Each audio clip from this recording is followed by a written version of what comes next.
En attendant le verdict du Conseil constitutionnel, le PPACI et le PDCI décrètent une offensive à l'échelle nationale pour exiger une présidentielle transparente et inclusive.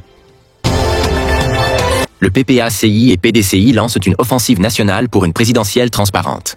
Les deux partis annoncent le déploiement de missions de sensibilisation sur tout le territoire à partir de ce mercredi, exerçant une pression maximale avant la décision du Conseil constitutionnel.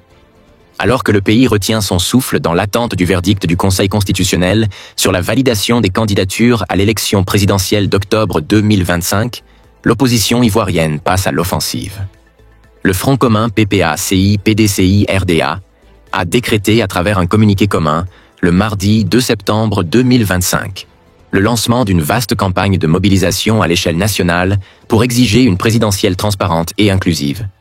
Dans ce communiqué conjoint signé par Sébastien Dano-Djedje, président exécutif du Parti des peuples africains Côte d'Ivoire, et Noël Akossi-Benjo, coordinateur général des activités du PDCI-RDA, la coalition informe ses structures de base que des missions de sensibilisation et de mobilisation seront déployées sur toute l'étendue du territoire national.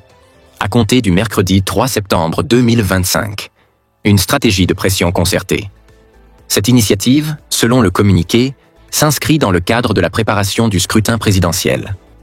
Elle sera conduite par des équipes conjointes ou séparées des deux partis. L'objectif avoué est de renforcer l'information relative aux points de revendication énoncés dans l'acte constitutif du Front commun. Ces revendications qui n'ont pas été détaillées dans le texte mais qui sont connues du public, portent notamment sur les conditions d'organisation du scrutin, la composition de la commission électorale indépendante CEI et la garantie de transparence, des sujets qui cristallisent les tensions politiques depuis plusieurs mois. Mobilisation de la base militante. Le Front commun appelle explicitement ses coordinateurs locaux, ainsi que l'ensemble de ses militantes, militants et sympathisants à se mobiliser massivement. Il leur est demandé de prendre toutes dispositions nécessaires pour réserver un accueil chaleureux aux différents émissaires et garantir le succès de ces rencontres. Cette instruction laisse présager une série de meetings, de rassemblements et d'actions de terrain destinées à galvaniser la base électorale de l'opposition et à démontrer sa force et son unité sur le terrain. Un timing hautement stratégique. Le lancement de cette opération, la veille du verdict du Conseil constitutionnel, est perçu comme un ultime signal de pression adressé aux institutions.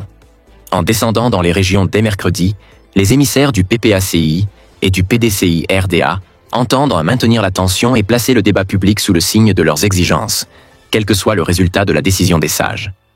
La campagne présidentielle s'annonce donc des plus tendues, le Front commun manifestant par cette action sa détermination à ne laisser passer aucun coup de force électorale et à compter bien au-delà des seuls bureaux de vote.